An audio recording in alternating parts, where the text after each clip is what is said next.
नमस्कार दोस्तों, आपका अपने चैनल एम विद कोमल में स्वागत है। आज एक बार फिर मैं एक पॉलिटी के बहुत इम्पॉर्टेंट टॉपिक जो कि संघ और राज क्षेत्रों का नाम है, इस टॉपिक के साथ आई हूँ। इस टॉपिक को जो मैं आज पढ़ाने जा रही हूँ, जितना मैं आपको पढ़ाऊँगी उससे बाहर आपका एक भी क्वेश्चन नहीं आएगा। एंड मैं इस बात की गारंटी दे सकती हूँ कि आपको पूरी यूट्यूब में इस तरह का कोई भी एक वीडियो नहीं मिलेगा जिसमें आपको ये टॉपिक पूरी तरीके से बताया गया हो। तो बहुत ही डिटेल में आज हम लोग इस टॉपिक को पढ़ने वाले हैं। बहुत ही इम्पॉर्टेंट होगा वीडियो आप लोगों के लिए, इसलिए मेरे चैनल को सब्सक्राइब करिएगा, लाइक करिएगा वीडियो को और ज़्यादा से ज़्यादा लोगों तक पहुँचाइएगा। तो चलिए शुरू करते हैं। बिल्कुल भी मैं आपका टाइम वेस्ट नहीं करूँगी, बहुत ही कम टाइम में इस पूरे टॉपिक को मैं आपको बताने वाली हूँ। संघ और राज क्षेत्र।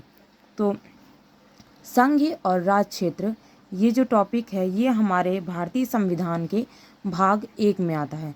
भाग 1 के अंदर भी ये आर्टिकल 1 से लेकर के 4 तक दिया हुआ है।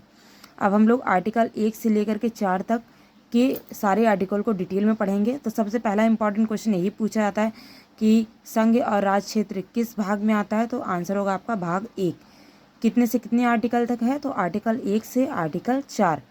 आर्टिकल 1 में यानी अनुच्छेद 1 में क्या कहा गया है कि भारत राज्यों का एक संघ है। भारत क्या है?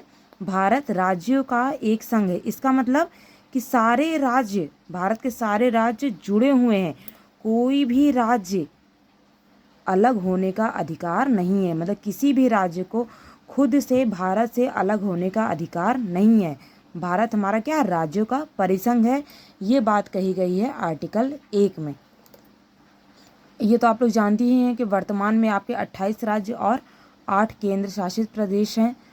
अनुसूची 1 भी हमारी भारत का राज्य क्षेत्र से संबंधित है। मेरे आपके मतलब इस YouTube चैनल में आपको अनुसूचियों की वीडियो भी मिल जाएगी जहां मैंने सारे अनुसूचियों को एक साथ पढ़ाया हुआ है। आर्टिकल 2 के अकॉर्डिंग संसद को अधिकार है किसी नए राज्य के निर्माण का, राज्यों के नाम, क्षेत्र या सीमा में परिवर्तन का। यानी कि संसद खुद कर सकती है, नए राज्य बना सकती है, राज्यों का नाम चेंज कर सकती है, उनके एरिया को बढ़ा सकती है या घटा सकती है। तो इस तरह से संसद को ये अधिकार प्राप्त है। आर्टिकल 3 में ये कहा गया है कि ये जो चीज़ें यहाँ कही गई हैं आर्टिकल 2 में, ये सारे काम संसद साधारण बहुमत से कर सकती है। यानी पार्लियामेंट में जो साधारण बहुमत जो पास होता है उससे ये कर सकती है। नए राज्य बना सकती है, क्षेत्र या सीमा क्षेत्र में परिवर्तन कर सकती है। ये आर्टिकल 3 में कहा गया है कि ये सारे काम संसद साधारण बहुमत से कर सकती है। लेकिन इसके लिए क्या होता है कि राष्ट्रपति की अनुमति आवश्यक होती है। यानी कि जब बिल पेश किया जाता है तो उसी समय पहले ही राष्ट्रपति से ये अनुमति ली जाती है कि हम इस नए राज्य को बनाना चाहते हैं या इस राज्य का नाम चेंज करना चाहते हैं, तो क्या हम कर सकते हैं। तो अगर राष्ट्रपति इसकी स्वीकृति प्रदान करते हैं तो बिल पेश किया जाता है लोकसभा में या राज्यसभा में, और साधारण बहुमत से पास होकर के वो बिल पास हो जाता है, लॉ बन जाता है और राज्यों के नाम या जो भी परिवर्तन करना है वो किया जा सकता है। देखिए क्या कहा जा रहा है आगे कि साधारण बहुमत जानते होंगे आप लोग, नहीं जानते यहाँ जान लीजिए कि सभा में उपस्थित और मतदान देने वालों का आधे से अधिक, यानी कि उस दिन जितने लोग आए हैं सभा में उतने लोगों का जो उसमें भी जिसने वोट दिया है उनके आधे से अधिक को साधारण बहुमत कहा जाता है। ठीक है, तो देखिए आर्टिकल 2 के अंदर नॉर्मल सी ये बात कही गई है, जो भी मैंने चीज़ बताई उसी को शॉर्ट में यहाँ बताया गया कि संसद को नए राज्यों को संघ में प्रवेश करने की शक्ति या उनकी स्थापना करने का अधिकार है। यानी कि किसी भी राज्य को, 2 राज्यों को मिला भी सकती है, किसी एक बड़े राज्य को 2 भाग में बांट भी सकती है, किसी राज्य के सीमा क्षेत्र को बढ़ा भी सकती है। ये सारे काम करने का अधिकार संसद को है और संसद ये सारे काम साधारण बहुमत से कर सकती है। ये अनुच्छेद 3 में कहा गया है। आगे करते हैं, आर्टिकल 4 देखते हैं। आर्टिकल 4 में कहा गया है कि संसद आर्टिकल 2 और 3 के तहत जो भी परिवर्तन करेगी उसको संविधान संशोधन नहीं कहा जाएगा। आर्टिकल 368 में ये कहा गया है कि आर्टिकल 2 और 3 के तहत मतलब जो भी अगर किसी के राज्य का नाम बदल दी या 2 राज्यों में बांट दी तो ये कोई संविधान संशोधन का भाग नहीं समझा जाएगा। ठीक है, अब जो राज्यों का गठन हुआ, हमारा देश आज़ाद होने के बाद किस तरह से राज्यों का गठन हुआ, कौन कौन से आयोग बने, बहुत ही इंपॉर्टेंट क्वेश्चन यहाँ से पूछे जाते हैं। सन भी बहुत बार पूछा जाता है कि कौन सा राज्य कब बना, जैसे आप लोग जानते हैं रिसेंटली तेलंगाना 2 जून 2014, ये आप सभी को याद होगा। तो इसी तरह बहुत ही डिटेल में और भी सारे हम लोग राज्यों के बारे में पढ़ने वाले हैं। तो सबसे पहले राज्यों के गठन की जब बात हुई तो सबसे पहला जो एक बेस कह सकते हैं आपकी जो बेस लिया गया वो भाषाई आधार पर गठन की बात हो रही थी। तो इसके लिए एक आयोग बना जिसका नाम था एस.के. धर आयोग। ये आयोग 27 नवंबर 1947 को बना। 10 दिसंबर 1948 को इसने अपनी रिपोर्ट दी और इन्होंने भाषा के आधार पर राज्यों के गठन का विरोध किया, समर्थन नहीं किया, विरोध किया।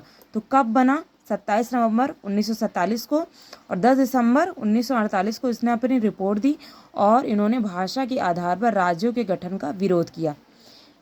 इन्हीं की बातों को और ज़्यादा ओवरव्यू करने के लिए एक और कमेटी बनी जो है JVP कमेटी। इसका फुल फॉर्म है जे से जवाहरलाल नेहरू, वी से वल्लभ भाई पटेल और पी से पट्टाभी सीतारामैया। इन तीनों लोगों को मिलाकर एक कमेटी बनी।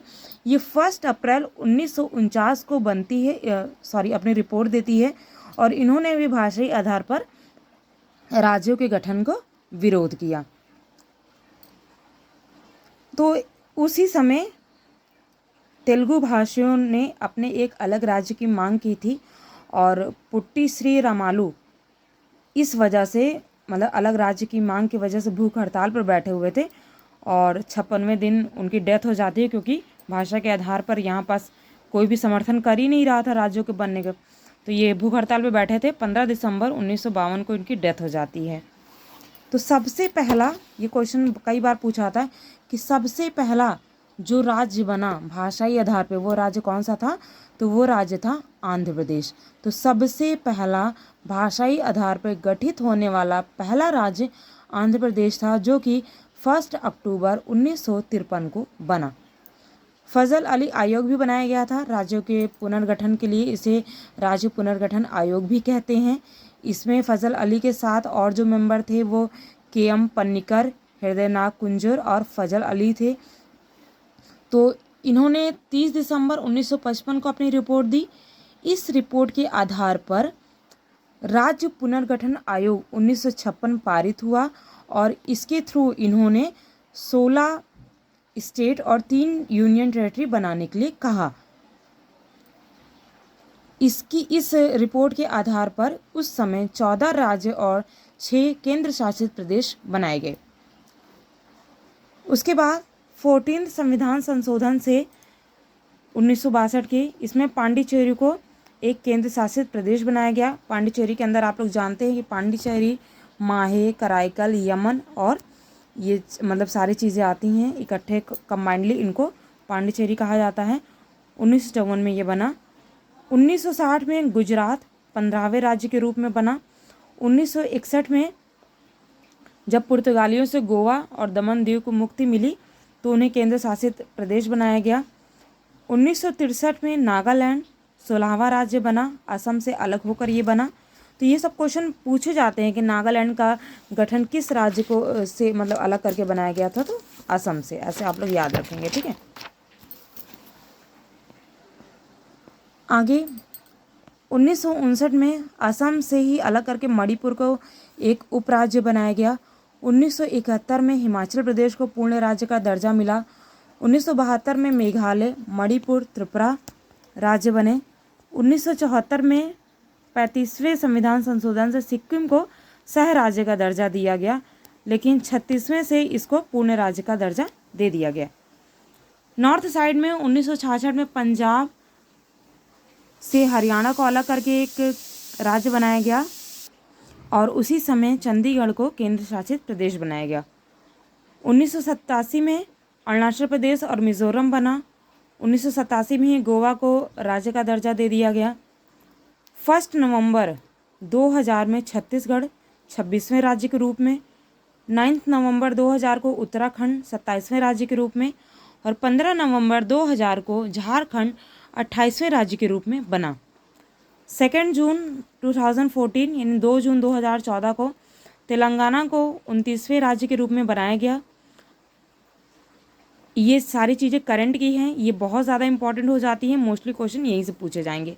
31 अक्टूबर 2019 को 2 नए केंद्र शासित प्रदेश बनाए गए, लद्दाख और जम्मू कश्मीर। तो इसको राज्य से केंद्र शासित प्रदेश बनाया गया 100वें संविधान संशोधन में। आर्टिकल 239 के तहत लद्दाख को और 239A के तहत जम्मू कश्मीर को बनाया गया। 26 जनवरी 2020 को दमन और दादर एंड नागर हवेली को एक कर दिया गया, संयुक्त रूप से केंद्र शासित प्रदेश बना दिया गया। कब बनाया गया? 26 जनवरी 2020 को। और ये डेट आप याद रखिएगा, 31 अक्टूबर 2019 को 2 नए केंद्र शासित प्रदेश बनाए गए, लद्दाख और जम्मू कश्मीर।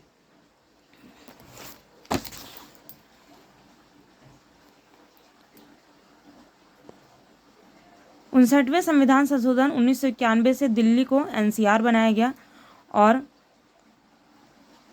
कुछ रीजनल काउंसिल क्षेत्रीय परिषदें भी गठित की गईं। संविधान में इनका कोई उल्लेख नहीं है। स्टेट रीऑर्गेनाइज कमीशन 1956 से यह प्रावधान दिया गया था। इसका गठन राष्ट्रपति द्वारा किया जाता है। 5 क्षेत्रीय परिषदें हैं जो इन्हीं राज्यों के पुनर्गठन के लिए काम करती हैं। 1971 में पूर्वोत्तर परिषद बनाई गई थी। तो आज के लिए इतना ही। आई होप आपको समझ में आया होगा। आप वीडियो को 1-2 बार अच्छे से देख सकते हैं, सारी चीज़ें आपको क्लियर हो जाएंगी।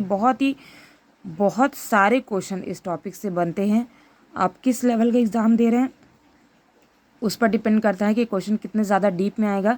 बट ये टॉपिक मैंने आपको बहुत ज़्यादा डीप में पढ़ाया है। ये TGT PGT लेवल तक का मैंने आपको बता दिया है। अगर आप बहुत ही नॉर्मल किसी एग्ज़ाम की तैयारी कर रहे हैं तो यहाँ से बहुत कम क्वेश्चन, जैसे कि किस भाग में है तो भाग 1 में है, किस आर्टिकल से है तो आर्टिकल 1 से आर्टिकल 4 तक है, तेलंगाना कब बना, या अब पूछा जाता है नया जम्मू कश्मीर और लद्दाख का गठन कब हुआ, इसके बाद दादर नागर हवेली को एक कब किया गया, प्रेजेंट में कितने राज्य हैं, कितने केंद्र शासित प्रदेश हैं। नॉर्मल एग्जाम में इतने ही क्वेश्चन बनते हैं। लेकिन ये जितने भी मैंने ये आपको सन बताए और सारे जितने भी मैंने राज्य यहाँ आपको डिटेल में बताया पूरा ये सारी चीज़ें, और ये जितनी भी मैंने कमिटीज़ बताई, ये आपके हायर लेवल एग्ज़ाम में बहुत ही डिटेल में पूछा जाता है। तो आई होप आपको वीडियो अच्छा लगा होगा। अगर अच्छा लगा है तो प्लीज़ ज़्यादा से ज़्यादा इसको शेयर करिए। छोटे से चैनल को प्लीज़ सपोर्ट करिए। आप लोगों की हेल्प की ज़रूरत है इस चैनल को आगे बढ़ने में। And I am damn sure कि इस तरह का वीडियो आपको पूरे यूट्यूब पे नहीं मिलेगा कि जहाँ इतने डिटेल में सारी चीज़ें एक साथ बताई गई हैं। ऐसा नहीं कि वीडियो नहीं मिलेगा, बट सारी चीज़ें आपको अलग अलग वीडियो मिलेंगी। और ये बहुत ही कम टाइम में सिंपल से मैंने आपको 12 से 13 मिनट में पूरा टॉपिक बता दिया है। आप इसको देख के नोट्स बना सकते हैं। बहुत ही अच्छी नोट्स आपकी तैयार होगी। ये नोट्स मैंने बहुत सारे बुक्स वगैरह पढ़ करके, बहुत सारी मैंने कोचिंग्स भी की हैं, प्लस मेरा खुद PG सब्जेक्ट रहा है पॉलिटी, तो उसके बेस से मैंने ये मतलब नोट्स बनाई है। तो आई होप आपको नोट्स पसंद आएंगी। So that's it for today. Thank you to all. Bye bye.